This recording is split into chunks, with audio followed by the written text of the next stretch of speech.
Electric gun दुनिया की सबसे शक्तिशाली गन में से एक होती है। यदि हम इसकी तुलना करें दुनिया की सबसे पावरफुल कन्वेंशनल गन जैसे नेवल 5 इंच MK45 कैनन से करें तो इसकी गोली की फायरिंग स्पीड 3000 किलोमीटर पर सेकंड होती है और इसकी फायरिंग रेंज 37 किलोमीटर तक होती है। लेकिन अगर हम इलेक्ट्रिक गन की बात करें तो इसकी फायरिंग रेंज 200 किलोमीटर तक होती है और इसकी गोली की स्पीड 9000 किलोमीटर पर सेकंड तक पहुंच सकती है। इसका मतलब यह हुआ कि इलेक्ट्रिक गन पारंपरिक गन से 5 से 6 गुना ज़्यादा पावरफुल होती है। हम इलेक्ट्रिक गन को तो डिटेल में समझेंगे ही, लेकिन आज के समय में हमारे पास में एक और अनोखी गन है जिसमें कोई गोली इस्तेमाल नहीं होती है। इस गन में हवा ही प्रोजेक्टाइल का काम करती है और इसे वोर्टेक्स कैनन कहा जाता है। प्रोजेक्टाइल को हम साधारण भाषा में कार्ट्रिज या बंदूक की गोली भी बोलते हैं। वोर्टेक्स कैनन की इंजीनियरिंग बहुत ही सिंपल है। इसमें एक लंबी कैनन होती है जिसे नोजल भी कहा जाता है और इसके पीछे कंबसन चेंबर होता है। इस कैनन की सबसे खास बात यह है कि इसे किसी कार्ट्रिज या प्रोजेक्टाइल की जरूरत ही नहीं पड़ती है। यहाँ एयर प्रेशर को ही प्रोजेक्टाइल की तरह उपयोग किया जाता है। कैनन के पीछे 2 सिलेंडर होते हैं, एक में प्रोपेन गैस होती है और दूसरे में ऑक्सीजन गैस भरी रहती है। जब कैनन को फायर करना होता है तो ऑक्सीजन और प्रोपेन को कंबसन चेंबर में भेजा जाता है। कंबसन चेंबर में नोजल लगे रहते हैं जो इन गैसों को स्प्रे करते हैं जिससे प्रोपेन और ऑक्सीजन मिक्स हो जाती है। अब प्रोपेन एक अत्यधिक ज्वलनशील गैस होती है और ऑक्सीजन की मौजूदगी में यह विस्फोट के लिए तैयार हो जाती है। इस मिक्सर को जलाने के लिए एक इग्नाइटर लगाया जाता है जो स्पार्क पैदा करता है। यह ठीक एक नेता की तरह काम करता है जो भोली भाली जनता को भड़का सकता है। जैसे ही गैस जलती है इसके कारण हाई प्रेशर और हाई टेम्परेचर उत्पन्न होता है जिससे गैसें तेजी से फैलने लगती है। यही गैस एक प्रोजेक्टाइल का काम करती है, लेकिन इसको सही शेप देने का काम नोजल करता है। इसमें एक कन्वर्जिंग और डाइवर्जिंग नोजल लगाया जाता है जो रॉकेट इंजन की तरह काम करता है। जब कंबसन चेंबर से गैस बाहर निकलती है तो यह नोजल के जरिए डाइवर्ज होती है और आगे बढ़ती है। जब गैस नोजल से बाहर निकलती है तो इसका प्रेशर काफी ज्यादा होता है और यह एक आग के गोले की तरह पूरे नोजल में फैल जाती है। लेकिन जैसे ही यह गैस आगे बढ़ती है तो इसका जो हिस्सा नोजल के किनारों से टकराता है उस पर हाई फ्रिक्शन लगता है। इस फ्रिक्शन की वजह से गैस की गति धीमी होने लगती है और साथ में गैस घूमने लगती है। जैसे जैसे गैस आगे बढ़ती है सेंटर की गैस किनारों की तरफ चली जाती है और घूमते हुए आगे बढ़ती है।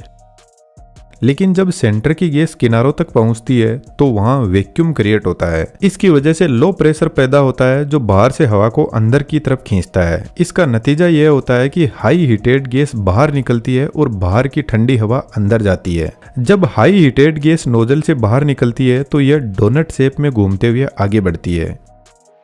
इस वोर्टेक्स की स्पीड 175 किलोमीटर पर आवर होती है और इसकी सक्सेसफुल रेंज 100 मीटर होती है।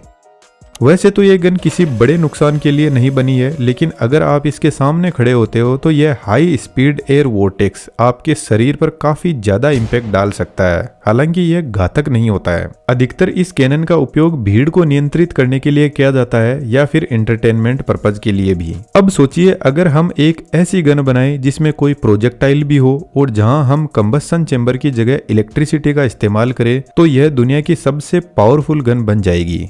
अगर आप इस चैनल के रेगुलर व्यूअर हो तो इसकी वर्किंग प्रिंसिपल आपके लिए समझना बहुत आसान होगा। अगर हम एक सिंपल मैग्नेट को देखें तो इसके चारों ओर इसका मैग्नेटिक फील्ड मौजूद होता है जिसकी डायरेक्शन नॉर्थ पोल से साउथ पोल की तरफ होती है, लेकिन यह फिक्स्ड होता है। अब अगर हमें किसी वायर में भी मैग्नेटिक फील्ड चाहिए तो उसमें हम करंट पास करते हैं। जैसे ही करंट फ्लो होगा तो उस वायर के चारों ओर मैग्नेटिक फील्ड जनरेट होगा। अब यहाँ से आपको थोड़ा ध्यान बढ़ाना होगा। दोस्तों अगर सच कहूँ तो हमारा देश आर्टिफिशियल इंटेलिजेंस की रेस में काफी पीछे रह गया है। यही वजह है कि हमारे पास स्किल की हमेशा कमी बनी रहती है। हम इस स्थिति को पूरी तरह तो नहीं बदल सकते, लेकिन हम एक AI मास्टर क्लास ऑर्गेनाइज कर रहे हैं जहां आप AI और ChatGPT टूल को पूरी तरह और प्रैक्टिकल एग्जाम्पल के साथ सीख पाएंगे। इस क्लास में हम AI को school life, college life, social media content strategy, business development और कई अन्य सेक्टर में प्रोडक्टिविटी बढ़ाने के लिए कैसे इस्तेमाल करें, इसे गहराई से समझेंगे। यह क्लास 22 और 23 मार्च को 2 दिन चलेगी। शाम 7 बजे से स्टार्ट होगी। सबसे जरूरी बात, हमारा टारगेट आपको पूरी तरह से AI टूल को सिखाना है और इस लाइव क्लास में आप इस टूल को पूरी तरह मास्टर कर लेंगे। डिस्क्रिप्शन में क्लास एनरोलमेंट का लिंक दिया गया है, जरूर से एनरोल करें क्योंकि मैं खुद आपको लाइव क्लास में मिलने वाला हूँ। अब वापस टॉपिक पर आते हैं। यदि हम इस वायर को अपने हाथ से पकड़े तो जिस तरीके से हमारी अंगुलियां इस वायर के चारों तरफ घूमती है वही मैग्नेटिक फील्ड की दिशा होती है। वहीं अंगूठा हमारा करंट की दिशा को दर्शाता है। अब थोड़ा आगे बढ़ते हैं। मान लीजिए कि हम 2 मेटल रोड लेते हैं, एक मेटल बार को इनके ऊपर रख देते हैं। जैसे ही करंट का फ्लो शुरू होगा तो मैग्नेटिक फील्ड जनरेट होने लगेगा।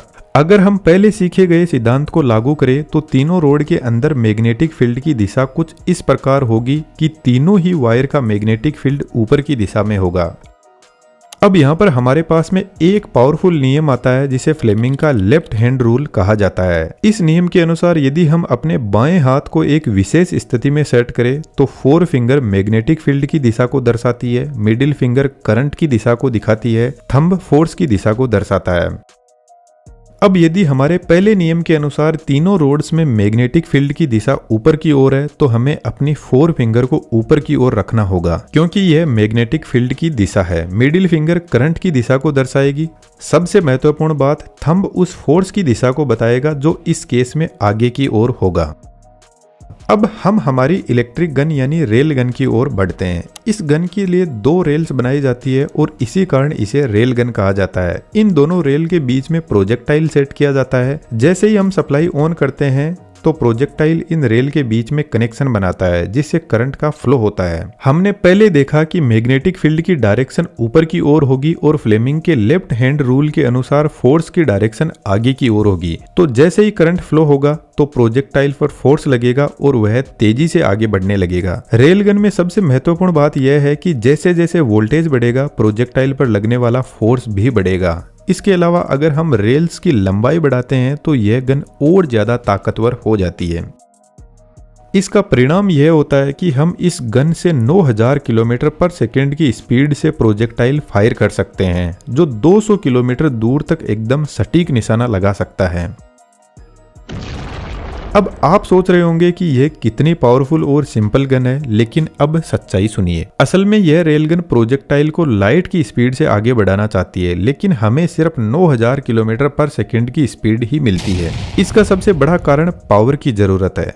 अमेरिकी नौसेना ने इस गन का उपयोग किया था, इसलिए 2021 में इसे बंद कर दिया क्योंकि यह बहुत ज्यादा इलेक्ट्रिसिटी की मांग करती है। एक सिंगल शॉट फायर करने के लिए 25 मेगावाट इलेक्ट्रिसिटी की जरूरत होती है जो कि 20,000 घरों में बिजली देने के बराबर है। अब इस गन को इतनी भारी इलेक्ट्रिसिटी की लगातार जरूरत नहीं होती है, बल्कि यह सिर्फ 1 सेकंड के लिए ज्यादा पावर लेती है सिर्फ फायरिंग के टाइम। लेकिन इतनी हाई डिमांड को पूरा करना आसान नहीं है। इस समस्या का समाधान निकालने के लिए कैपेसिटर बैंक बनाए गए। कैपेसिटर की खासियत होती है कि यह एनर्जी को स्टोर करके रखते हैं, इसलिए धीरे धीरे कैपेसिटर चार्ज होते हैं और जब पूरी तरह चार्ज हो जाते हैं तब इनकी पूरी पावर एक साथ में फायरिंग के समय इस्तेमाल की जाती है।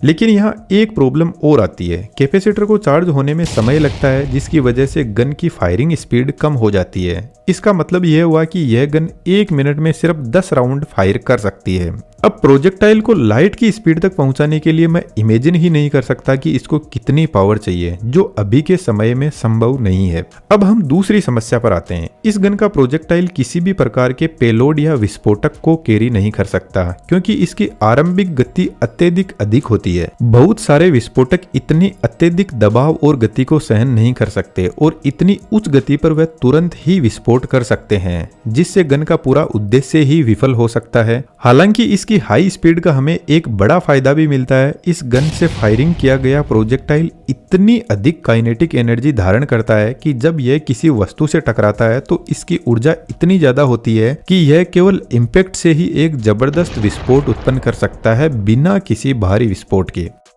इसके अलावा जैसा कि हमने पहले चर्चा की है, यह गन बहुत अधिक पावर खर्च करती है। इसकी बैरल से 10 मिलियन एम्पियर करंट प्रवाहित होता है जो बेहद ज्यादा हीट उत्पन्न करता है। इस गर्मी को नियंत्रित करना अत्यंत आवश्यक होता है, अन्यथा गन की बैरल ही पिघल सकती है। अब तक हमने देखा कि रेलगन काफी बड़ी गन होती है जिसे नेवी के जहाजों पर इस्तेमाल किया जा सकता है, लेकिन राइफल को रिप्लेस करने के लिए इसका एक छोटा वर्जन भी मौजूद है जिसे कोइल गन कहा जाता है। इसका वर्किंग प्रिंसिपल सेम है, लेकिन काम करने का तरीका थोड़ा सा अलग है। मान लीजिए कि हमारे पास एक कोइल है। जब इसमें इलेक्ट्रिसिटी सप्लाई दी जाती है तो इसके आसपास एक मैग्नेटिक फील्ड उत्पन्न होता है। यहाँ एक तरफ नॉर्थ पोल और दूसरी तरफ साउथ पोल बनता है, कुछ उसी तरह जैसा हमने पहले देखा था। अब अगर हम प्रोजेक्टाइल को इस कोइल से पास करवाते हैं तो नॉर्थ पोल प्रोजेक्टाइल को अपनी ओर खींचेगा, जिससे यह आगे बढ़ने की कोशिश करेगा। लेकिन जैसे ही प्रोजेक्टाइल साउथ पोल के पास पहुंचेगा, मैग्नेटिक फील्ड की दिशा बदल जाएगी और यह प्रोजेक्टाइल को वापस खींचने लगेगा। इसके कारण प्रोजेक्टाइल कोइल के बीच में फंस सकता है और आगे नहीं बढ़ पाएगा। यह समस्या हमारे घरों में इस्तेमाल होने वाली इलेक्ट्रिक मोटर्स में भी देखी जाती है। कई बार जब हम मोटर को ऑन करते हैं तो रोटर जाम हो जाता है और किसी भी दिशा में घूमने में असमर्थ रहता है।